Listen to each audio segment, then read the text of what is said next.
Hello everybody. इस lecture में हम देखने वाले हैं एटम्स एंड मॉलिक्यूल्स के बारे में। सबसे पहले देखेंगे what is the meaning of atom. देखो एटम होता क्या है और किसने पहली बार बताया था एटम के बारे में। तो एक इंडियन फिलोसोफर थे जिनका नाम था ऋषि कनाद, महर्षि कनाद भी जिनको बोलते हैं।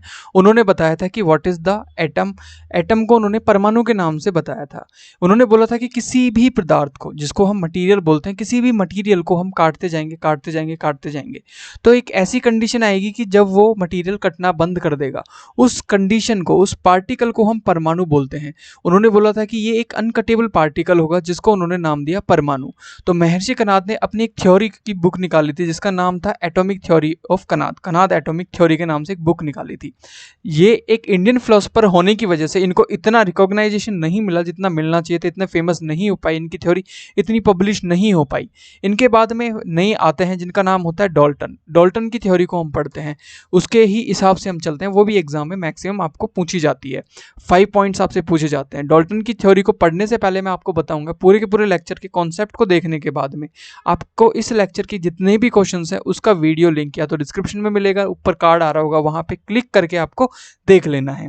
उसके साथ में इस पूरे के पूरे चैप्टर का पीडीएफ आपको नीचे डिस्क्रिप्शन में मिल जाएगा, तो प्लीज उसको डाउनलोड कर लेना है अपने ईज के लिए, आप उसको इजीली पढ़ पाओ। अब हम देखते हैं डॉल्टन के बारे में। डॉल्टन की एटॉमिक थ्योरी क्या बोलती है। तो उनके कुछ स्टेटमेंट आपको बहुत डीप करके याद रखना है, बहुत डिटेल में याद रखना है, क्योंकि पूछता ही पूछता है एग्जाम में कि write down the 5 point of Dalton's atomic theory. तो पहला पॉइंट तो सेम था, ऋषि कनाद जैसा ही था कि all matter is made up of very small particle. जितने भी मटेरियल है वो काट दो तो सारे के सारे एक स्मॉल स्मॉल पार्टिकल में बढ़ जाएगा और वो स्मॉल पार्टिकल बोला जाएगा एटम। उन्होंने परमाणु बोला था, इन्होंने एटम बोल दिया। क्लियर हो गई इतनी बात। दूसरी बात जो बोली वो बोली atom can not be divided. इन्होंने बोला एटम को डिवाइड नहीं कर सकते, लेकिन आज तो हम कर सकते हैं। कैसे कर सकते हैं? इलेक्ट्रॉन, प्रोटॉन एंड न्यूट्रॉन होते हैं एटम में। अब इनका कुछ ड्रॉबैक्स भी होते हैं, वो ड्रॉबैक्स भी अभी हम देखने वाले हैं नेक्स्ट स्लाइड पे। तो उन्होंने दूसरी जो इनकी जो एटॉमिक थ्योरी थी वो थी कि atom can not be divided, कभी भी काटे नहीं जा सकते हैं। नेक्स्ट जो स्टेटमेंट था वो था atom can neither be created nor be destroy. मतलब ना तो बनाया जा सकता ना मिटाया जा सकता। किसको? एटम को। ठीक है। चौथी जो पॉइंट था इनकी एटॉमिक थ्योरी का वो था atom are of various kinds, there are as many kind of atom as are elements. जितने तरीके के एलिमेंट्स होते हैं जैसे पोटेशियम, कैल्शियम, मैग्नीशियम, हर एक का अलग अलग एटम होगा। बात तो सही है इनकी।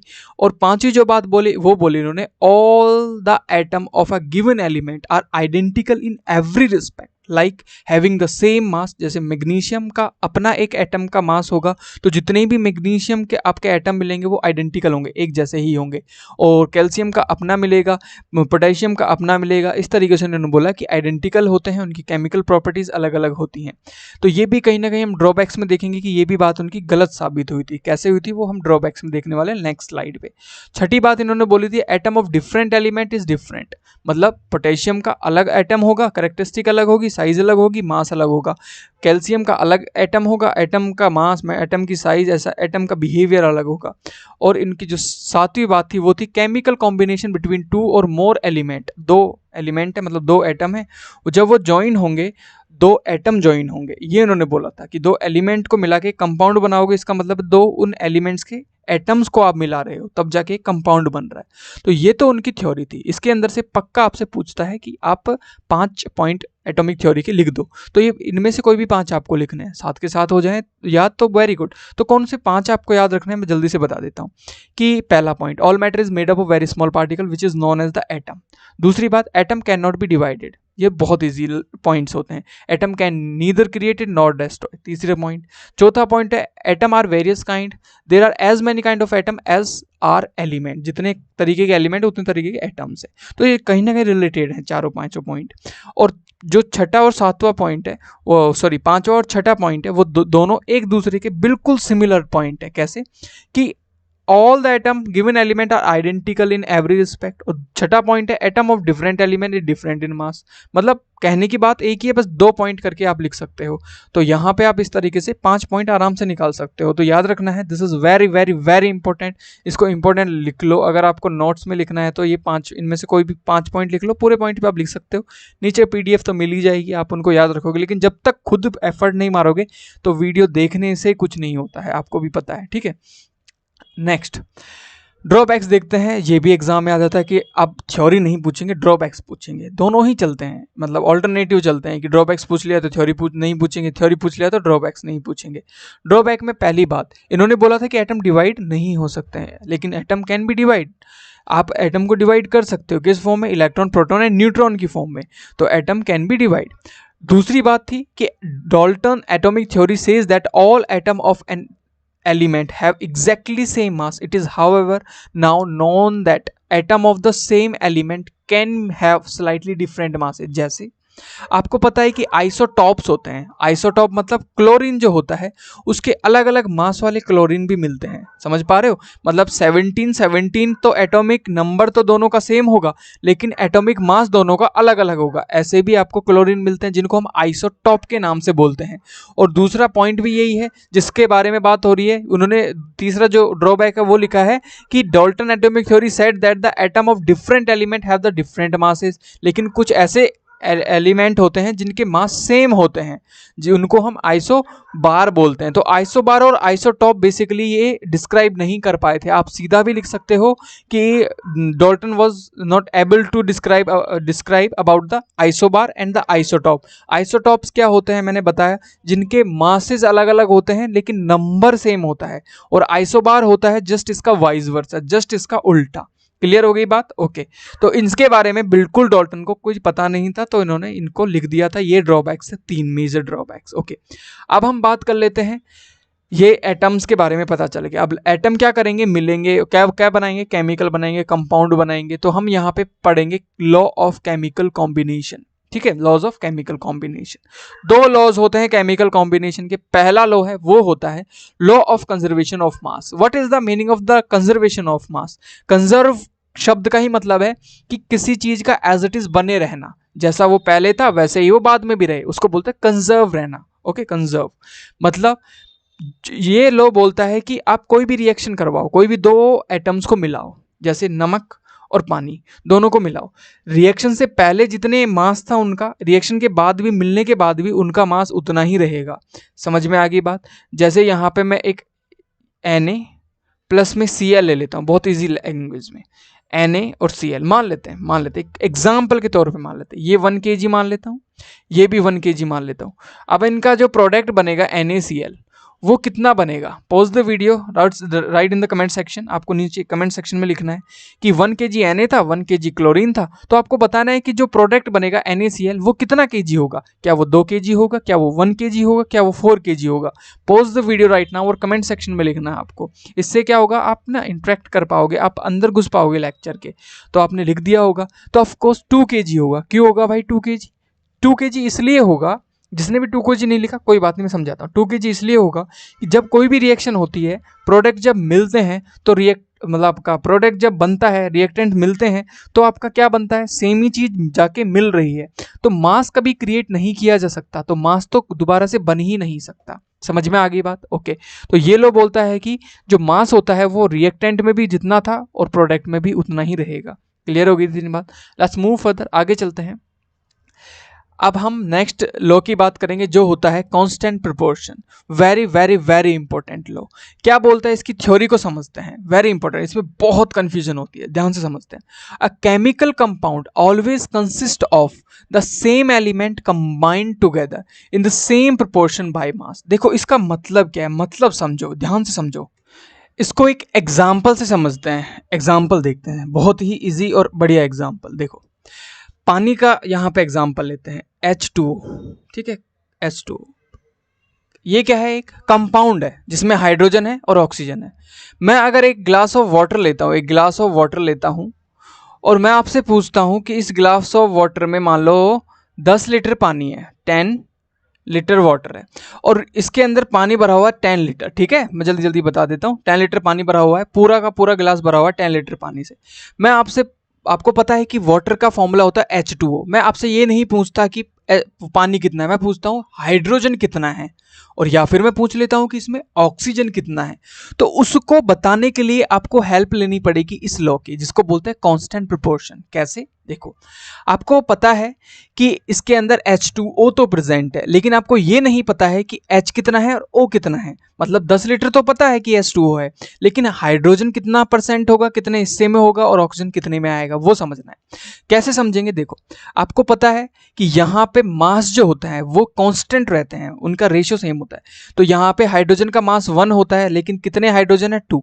रेशियो यहाँ पे आपका ऑक्सीजन का मास कितना होता है? 16 होता है। ठीक है, तो यहाँ पे आ जाएगा आपका 2:16, जो कि आएगा आपका यहाँ पे 1:8। मतलब क्या समझ में आया कि जो इस 10 लीटर के पानी के अंदर, 10 लीटर का जो आपका पानी, सिर्फ H2O है इसमें और कुछ भी नहीं है, H2O, तो इसमें जो हाइड्रोजन होगा वो एक हिस्से में होगा और 8वें हिस्से में आपका ऑक्सीजन होगा। आप इजीली फाइंड आउट कर लोगे। कैसे? यहाँ पे 10 लीटर में कितना हाइड्रोजन है ये पता करना है, तो 10 लीटर में टोटल क्या था? 9 था। आपको हाइड्रोजन पता करना है तो 1/9 कर दो। 10 लीटर में अगर आपको ऑक्सीजन पता करना है तो 8/9 कर दो। ये तो सिंपल मैथमेटिक्स है कि 10 लीटर की जगह अगर 20 होता तो 20 में आपको टोटल कितना है? 9 है, और आपको पता करना हाइड्रोजन तो 1 से मल्टीप्लाई कर देंगे। और 20 लीटर होता और यहाँ पे ऑक्सीजन पता करना होता तो यहाँ पे हम 8/9 कर देते। नहीं आई बात समझ? मुझे पता है नहीं आई, दोबारा समझाता हूँ। देखो, ध्यान से सुनो कि यहाँ पे मैंने लिया H2O, क्लियर? यहाँ पे मैंने इनके मास का रेशियो निकाला। एक मॉलिक्यूल में मास का रेशियो कितना होगा? तो हाइड्रोजन का मास 1 है, लेकिन 2 मॉलिक्यूल है तो 1 × 2 हो जाएगा। यहाँ पे ऑक्सीजन का 16 हो जाएगा। तो हियर वी गेट व्हाट? 1:8। तो जो हाइड्रोजन होगा वो हमेशा एक हिस्से में होगा और 8वें हिस्से में आपको ऑक्सीजन मिलेगा। तो मैं यहाँ पे एक आपको कंटेनर देता हूँ या गिलास देता हूँ, जिसके अंदर मैंने बोला कि इसके अंदर H2O भरा हुआ है, फुल भरा हुआ है, H2O से ये ऊपर तक भरा हुआ है। तो मैं पूछता हूं कि ये बता दो इसके अंदर ऑक्सीजन कितना है और हाइड्रोजन कितना है। तो यहां पे पूरे में से मैक्सिमम पार्ट में कि ऑक्सीजन होगा कि हाइड्रोजन होगा? ऑफ कोर्स ऑक्सीजन होगा, क्योंकि H2O के रेशियो में, मास के रेशियो में 8:1 के रेशियो में आपको H और ऑक्सीजन मिलता है, हाइड्रोजन और ऑक्सीजन मिलता है। तो ये जो रेशियो रहेगा वो हमेशा दुनिया के किसी भी H2O पे चले जाओ, कहीं भी जाके H2O ले लो, ये रेशियो सेम रहेगा। तो ये बोलता है कि कांस्टेंट रहेगा, मतलब जो हाइड्रोजन होगा वो 1 और जो ऑक्सीजन होगा वो 8वें हिस्से में मिलेगा। समझ में आ गई बात? तो ये आपकी बात और इजी करने के लिए मैंने आपको समझाया, और इजी कर देता हूँ इस बात को।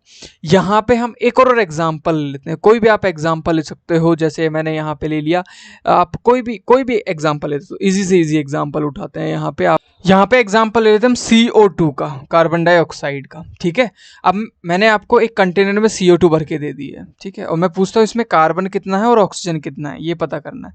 तो ये पता चलेगा कांस्टेंट प्रोपोर्शन से। आपको पता है कि जो कार्बन होता है उसका मास कितना होता है? 12 होता है। ऑक्सीजन का कितना होता है? 16 होता है, लेकिन 2 टाइम होगा तो 16 × 2। तो यहाँ पे कितना आ जाएगा आपका? 12:32। इस रेशियो में आपको यहाँ पे कार्बन और ऑक्सीजन मिलेगा। इसको अगर और छोटा कर दे तो कितना आएगा? तो 3 रेशियो, और यहाँ पे आ जाएगा आपका 8। ठीक है, तो यहाँ पे 3:8 आ जाएगा। मतलब कि जो आपको मैंने CO2 दिया एक कंटेनर में भर के, उसके 3rd पार्ट में आपको यहाँ पे कार्बन मिलेगा और 8 पार्ट में आपको ऑक्सीजन मिलेगा। I hope everything is clear till now. तो ये आपको ध्यान रखना है, CO2 इस तरीके से होगा, और मैंने H2O बता दिया। This is very important point, इसलिए मैंने इसको डेप्थ में समझाया। लेट्स मूव फर्दर, आगे चलते हैं। नेक्स्ट हम यहाँ पे जो देखने वाले हैं वो देखने वाले हैं एटम के बारे में। आप बोलोगे हमने देख तो लिया एटम के बारे में, और डिटेल में देखेंगे एटम के बारे में। सिर्फ हमने ये पता किया था एटम किसने पता किया, कैसा होता है, ड्रॉबैक्स देखे डाल्टन की थ्योरी देखी। अब हम यहाँ पे देखेंगे एटम को डिटेल में, जो आज के टाइम पे हम एटम को पढ़ते हैं, आज के टाइम पे जो एटम के बारे में हमें पता होना चाहिए। एटम देखो क्या होता है, आपको पता है एटम एक स्मॉलेस्ट पार्टिकल, एक एलिमेंट का होता है। इसको डिवाइड करके इलेक्ट्रॉन, प्रोटॉन और न्यूट्रॉन में भी डिवाइड किया जा सकता है। ये एक ऐसा पार्ट होता है जो कि केमिकल रिएक्शन में डील करता है, केमिकल रिएक्शन में पार्ट लेता है एटम। एटम्स ही तो आके मिलते हैं दो एलिमेंट्स के, राइट।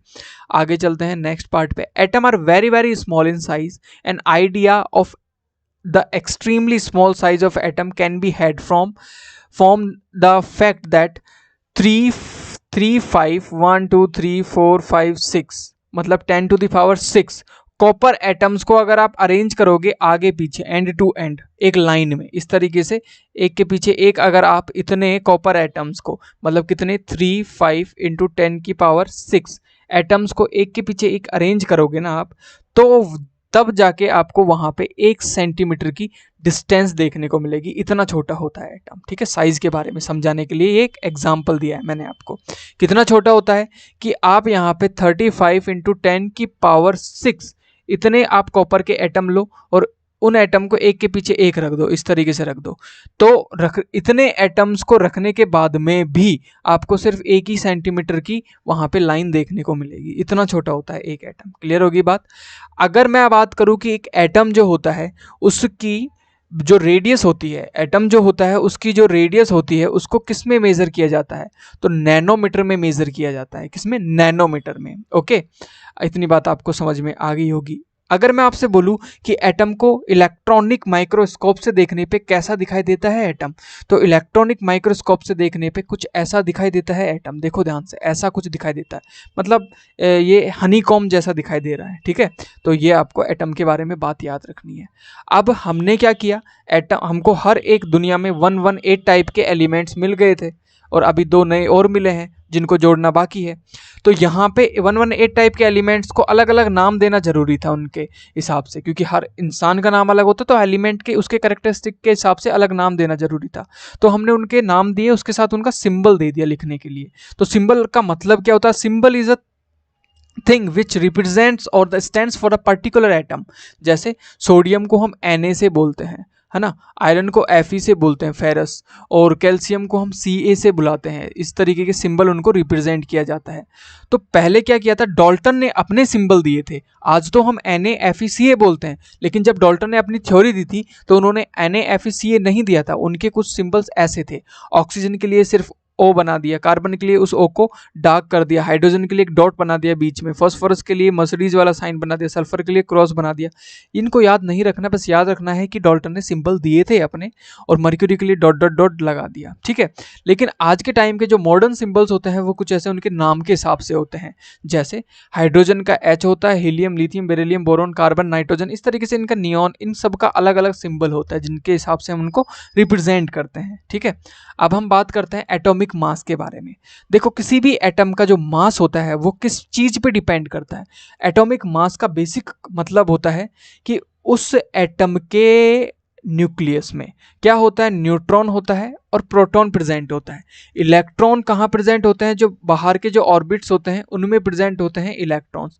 इलेक्ट्रॉन्स तो रिएक्शन में आते और जाते रहते हैं, लेकिन जो मास होता है वो किस पे डिपेंड करता है? जो चीज़ आती और जाती नहीं रह सकती, जो कि होती है न्यूट्रॉन एंड प्रोटॉन। तो जो मास होता है किसी भी एटम का वो उसके न्यूक्लियस पे डिपेंड करेगा। मतलब हम बोल सकते हैं कि जो मास होगा वो इक्वल होगा न्यूट्रॉन प्लस में प्रोटॉन के बराबर। याद रखना, न्यूट्रॉन प्लस में प्रोटॉन, इलेक्ट्रॉन की कोई भागीदारी नहीं होती किसी भी एटम के मास में। This is what you have to remember here. Okay, neutron and proton जब ऐड होगा तो एटॉमिक मास बनेगा, क्योंकि इलेक्ट्रॉन तो रिएक्शन में पार्ट लेते हैं, देते हैं, आयन बनाते हैं, लेते हैं, तो न्यूट्रॉन एंड प्रोटॉन न्यूक्लियस पे ही टिका रहता है। तो this is what you have to remember, the mass जो होता है एटम का वो किस पे डिपेंड करता है? तो उसके न्यूक्लियस पे डिपेंड करता है। ठीक है, न्यूक्लियस पे क्यों डिपेंड करता है? क्योंकि न्यूक्लियस के अंदर प्रेजेंट होता है न्यूट्रॉन जो कि न्यूट्रल इन नेचर होता है, प्रोटॉन जो कि पॉजिटिव चार्ज होता है जिसके ऊपर। तो ये जब रिमूव करता है इलेक्ट्रॉन को तो उससे तो हो सकता है कि मास बढ़े घटे, लेकिन जो न्यूक्लियस के अंदर प्रेजेंट न्यूट्रॉन एंड प्रोटॉन है उनका जो नंबर है वो इंक्रीज और डिक्रीज नहीं होता है, एज इट इज रहता है। तो neutron plus proton is equal to atomic mass. Okay, तो हम बोल सकते हैं कि एटॉमिक मास जो होता है वो न्यूट्रॉन और प्रोटॉन के नंबर्स पे डिपेंड करते हैं। Clear? Next, how do atoms exist? Atoms कैसे एग्जिस्ट करते हैं, किस तरीके से एटम्स एग्जिस्ट करते हैं? पहला, एटम्स मॉलिक्यूल की फॉर्म में भी मिल सकता है, what is the meaning of the molecule. और दूसरा जो तरीका होता है वो होता है आयंस की फॉर्म में मिलना। सबसे पहले आपको ये पता होना चाहिए what is molecule and what is ion, what is difference between them. Molecules और आयंस के बीच में डिफरेंस क्या होता है? देखो, मॉलिक्यूल्स का मतलब क्या है? मॉलिक्यूल का अगर मैं बहुत इजी लैंग्वेज में समझाऊं तो जब दो एटम मिल जाते हैं, जब दो एटम मिल जाते हैं तो एक मॉलिक्यूल बना लेते हैं। क्लियर? और दो आयंस क्या होते हैं? इसमें भी दो एटम मिलते हैं तो एक आपका आयन बना लेते हैं। क्लियर। तो यहाँ पे आपको समझना है मॉलिक्यूल्स का मतलब है दो एटम मिल गए, और आयंस का मतलब भी है दो एटम मिल गए। अब दिमाग में कंफ्यूजन आएगा कि फिर एक ही नाम दे देते, या तो मॉलिक्यूल बोल देते या फिर एटम बोल देते। देखो ध्यान से सुनो, मॉलिक्यूल्स को समझते हैं। In the form of molecule, molecule में क्या होता है, a molecule is an electrically neutral group of two atom chemically bonded together. मतलब इसमें किसी इलेक्ट्रॉन का एक पॉजिटिव और एक नेगेटिव ऐसे अट्रैक्ट नहीं होते हैं, एक इलेक्ट्रॉन देता है एक इलेक्ट्रॉन लेता है, ऐसा नहीं होता है। इसमें क्या होता है कि कोवैलेंसी होती है। कोवैलेंसी का मतलब, जैसे ऑक्सीजन को आपने हमेशा ऐसे नहीं लिखा देखा होगा, आपने हमेशा O2 की फॉर्म में लिखा देखा होगा। तो ये ऑक्सीजन का एटम नहीं है, ये ऑक्सीजन का मॉलिक्यूल है। इस केस में क्या होता है, जो ऑक्सीजन होता है वो ऑक्सीजन के साथ में ही मिल रहा है, मतलब कोवैलेंसी कर रहा है, और क्या बन रहा है आपका यहाँ पे O2 बना रहा है। तो दिस इज द मॉलिक्यूल। जब आपका कोई भी सेम एटम मिलके सेम एटम से मिलके रहे, क्यों भाई मिलके क्यों रहता है, अगर ये मिलके नहीं रहेगा, आपको पता है कि जो आपका ऑक्सीजन होता है उसमें 8 होते हैं क्या, इलेक्ट्रॉन्स। इलेक्ट्रॉन्स का आउटर मोस्ट शेल में कंप्लीट होना जरूरी होता है किसी भी एटम के एग्जिस्टेंस के लिए। तो वहां पे 2 इलेक्ट्रॉन एक को दे देता है, 2 इलेक्ट्रॉन एक को देता है। नहीं समझ आ रहा, देख समझा देते हैं। मान लेते हैं ये एक क्या है आपका न्यूक्लियस है, किसका, ऑक्सीजन का। ये पहला ऑर्बिट है और ये आपका दूसरा ऑर्बिट है। क्लियर होगी बात, okay. This is the first orbit जिसमें 2 आपके क्या है, यहाँ पे 2 इलेक्ट्रॉन है, और दूसरे ऑर्बिट में कितने इलेक्ट्रॉन होंगे, 6 होंगे। तो 1 and 2 3 4 5 and 6। क्लियर। ये एक ऑक्सीजन है, O है, सिर्फ ऑक्सीजन एटम है। और सिमिलरली यहाँ पे ये आपका न्यूट्रॉन एंड प्रोटॉन आता है, और यहाँ पे फर्स्ट ऑर्बिट है। इसमें भी इस तरीके से 2 इलेक्ट्रॉन होते हैं फर्स्ट ऑर्बिट में, और दूसरे में होते हैं यहाँ पे 6। 1 2 3 4 5 and 6। क्लियर। अब क्या ये जो ऑक्सीजन है, ये वाला जो ऑक्सीजन है, ये बोलता है कि मेरे को जिंदा रहने के लिए ना आउटर मोस्ट शेल कंप्लीट करनी है, मुझे मतलब 8 कंप्लीट करना है मेरा। तो ये वाला जो उसके पास में ऑक्सीजन खड़ा हुआ होगा, एक सिलेंडर में ऑक्सीजन भरा होगा, तो वो साइड वाले मॉलिक्यूल से बोलेगा, साइड वाले एटम से बोलेगा मुझे आपके 2 इलेक्ट्रॉन दे दो। तो ये क्या करेगा, इस तरीके से 2 इलेक्ट्रॉन दे देगा। और ये वाला ऑक्सीजन जो होगा वो इसको बोलेगा कि तू मुझे अपने 2 इलेक्ट्रॉन दे दो। इसको बोलते हैं कोवैलेंसी, मतलब तू भी खा मैं भी खाऊं, दोनों खुश। तो ऐसे में बनता है मॉलिक्यूल। तो ये बन जाता है O मिलके O2, तो इसको बोलते हैं molecule of the oxygen. Clear. Let's move further. अब हम नेक्स्ट चलते हैं। कंपाउंड की फॉर्म में भी देखो, कंपाउंड की फॉर्म में किस तरीके से, ये तो हो गया आपका मॉलिक्यूल ऑफ एलिमेंट, एक एलिमेंट का। समझ में आ गई बात। तो यहाँ पे कंबाइंड फॉर्म में जब मिले, जहाँ पे कोई भी एक लेने वाला एक देने वाला ना हो, दोनों ही एक दूसरे को साझा कर रहे हो, दूसरे को क्या कर रहे हो, कोवैलेंट कर रहे हो, कि तू भी इलेक्ट्रॉन मुझे दे दे, दो मैं तुझे मेरे 2 इलेक्ट्रॉन दे देता हूँ, आराम से दोनों मिल बांट के रहेंगे। तो जो मॉलिक्यूल की फॉर्म में है, पहला फॉर्म जो कि है आपका यहाँ पे मॉलिक्यूल ऑफ द एलिमेंट, जैसे ऑक्सीजन का हमने देखा। समझ में आ गई बात, ओके। अब यहां पे देखेंगे molecule form of the compound. समझ पा रहे हो, मतलब कंपाउंड्स भी एक दूसरे से कोवैलेंसी करते हैं। कैसे करते हैं देखते हैं। इसका एग्जाम्पल हो सकता है यहाँ पे CH4, जिसको मिथेन बोलते हैं। ठीक है, H2O भी इसका एग्जाम्पल हो सकता है। इसमें ये जो हाइड्रोजन है और ऑक्सीजन है, या कार्बन और हाइड्रोजन है, वो एक दूसरे से मिल बांट के इलेक्ट्रॉन्स को रह रहे हैं। ये कंपाउंड फॉर्म है। पिछले वाला मॉलिक्यूल का कौन सा फॉर्म था, एलिमेंट फॉर्म था। तो समझ में आ गई बात, जब एटम्स मिलते हैं तो मॉलिक्यूल्स बनते हैं। अगर सेम ही एलिमेंट का एटम सेम ही एलिमेंट के एटम से मिलता है तो यहाँ पे एलिमेंट का मॉलिक्यूल बनता है। और यहाँ पे अगर 2 अलग अलग मिलते हैं और वो भी क्या करते हैं, कोवैलेंसी शो करते हैं, तो मॉलिक्यूल ऑफ द कंपाउंड बोले जाते हैं। क्लियर होगी इतनी बात, ओके। समझ में आ गई। अब हम बात करेंगे आयंस की।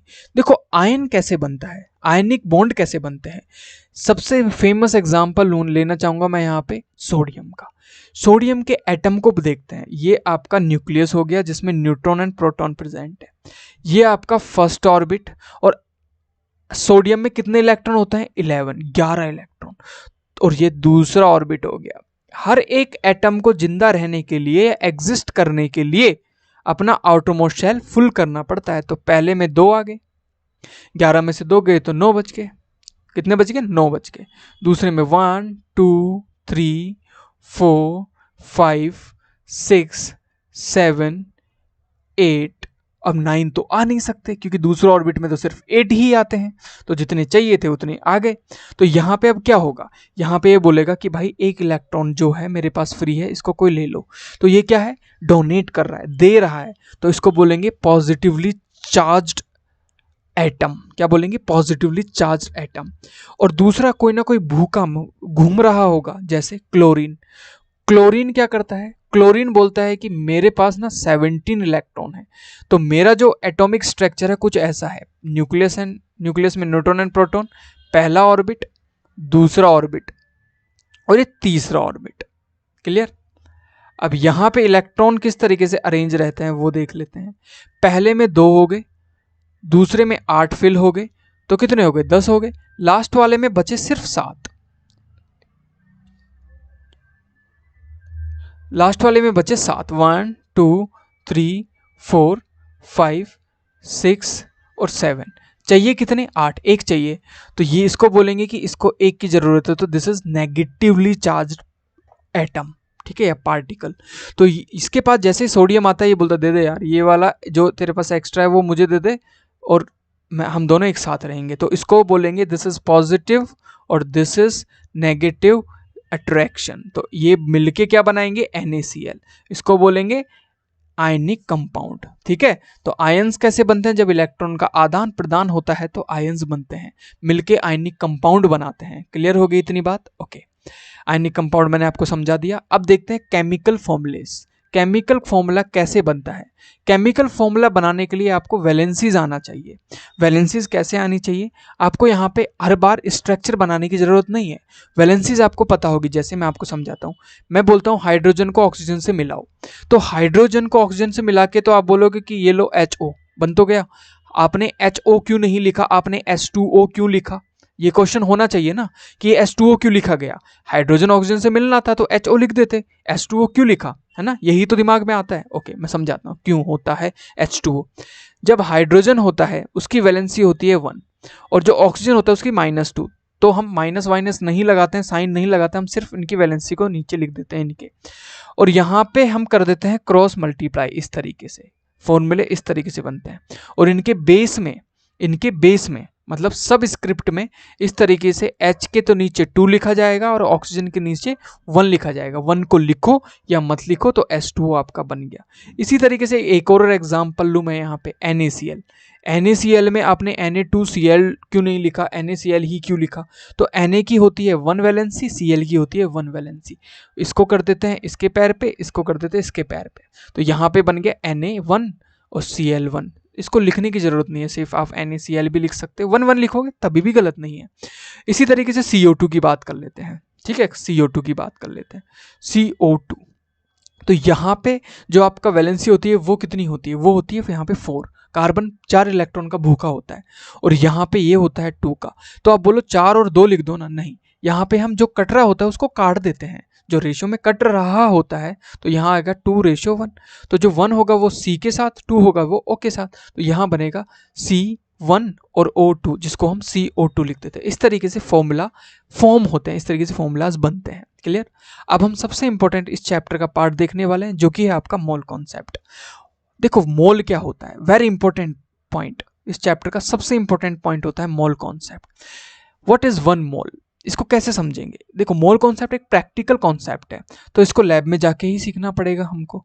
तो हम लैब में गए, आप लैब के अंदर खड़े हुए हो या हम सब लैब के अंदर खड़े हो, मैंने आपसे बोला एक काम करो, वहां पर सारे तरीके के एलिमेंट्स रखे हुए हैं, मैंने आपसे बोला एक काम करो, 1 मोल ये टेस्ट ट्यूब पकड़ो और 1 मोल सोडियम लेके आओ। क्या बोला मैंने, 1 मोल सोडियम लेके आओ।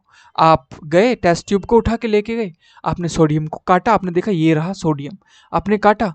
अब आप 1 मोल कैसे लेके आओगे, कितना लेके आओगे, इस टेस्ट ट्यूब में कैसे डालोगे, तो उसको समझना है बस इस पूरे के पूरे कॉन्सेप्ट में।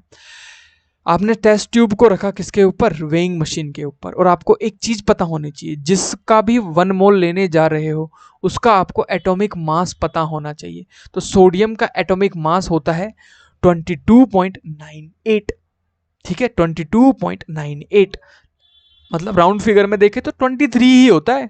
तो आपको पता है कि इतना इसका एटॉमिक मास है। चाहे मैं एल्यूमिनियम का बोलता, चाहे मैं किसी का भी बोलता, आपको उसका पहले एटॉमिक मास पता होना चाहिए।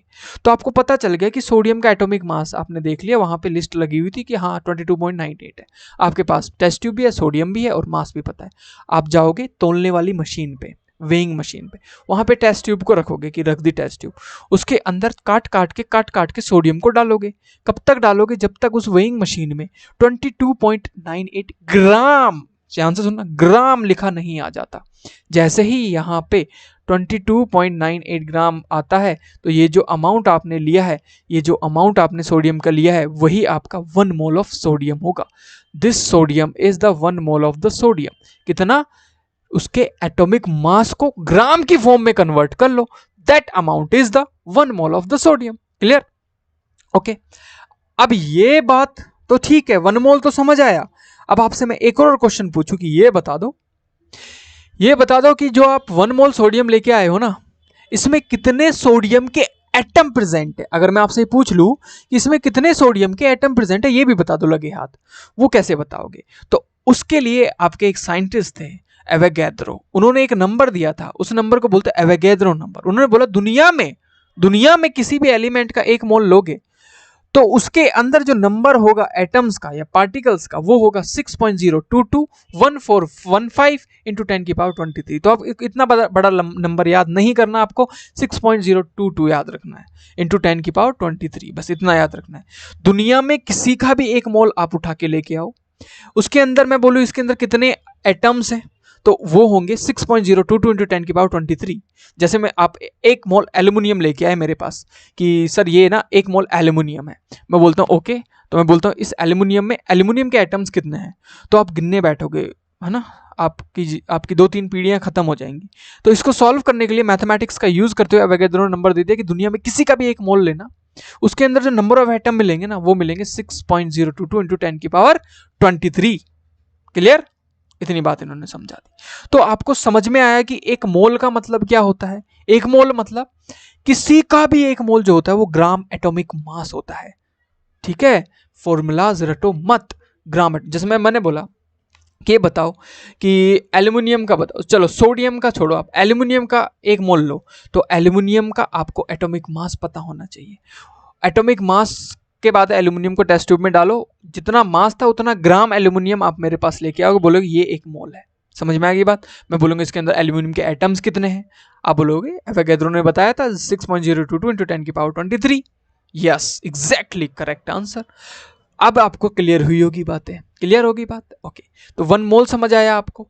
अब आपके लिए मैं एक क्वेश्चन दे रहा हूं जो कि आपको करके कमेंट सेक्शन में लिखना है। और जो मैं क्वेश्चन वाला जो मैंने वीडियो बनाया है उसमें मैंने बहुत सारे क्वेश्चन करना है, लेकिन this is for you and this is for your homework कि आपको पूरे चैप्टर का निचोड़ आया कि नहीं।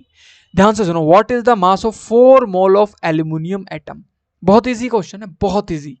आपको ये बताना है आपके पास में 4 मोल, ऑलरेडी 4 मोल एल्यूमिनियम प्रेजेंट है, 1 मोल नहीं 4 मोल, तो उसका मास कितना होगा। तो आपको 1 मोल एल्यूमिनियम का मास पता होना चाहिए, उसके एटॉमिक मास के बराबर उसका 1 मोल का मास होता है, उसको 4 से मल्टीप्लाई कर देंगे। सिंपल। तो this is the complete chapter. आपको नीचे डिस्क्रिप्शन में लिंक मिल जाएगा दोनों चीज़ों को, पीडीएफ का और क्वेश्चंस का। आप क्वेश्चन प्रैक्टिस करो तुरंत और कमेंट सेक्शन में बताओ कैसा लगा। और अगर आपने इस चैनल को सब्सक्राइब नहीं किया है तो प्लीज़ नेक्स्ट चैप्टर को सब्सक्राइब करो। हम आपके लिए बहुत ही अच्छी चीज़ें लाते रहेंगे। Thank you everybody.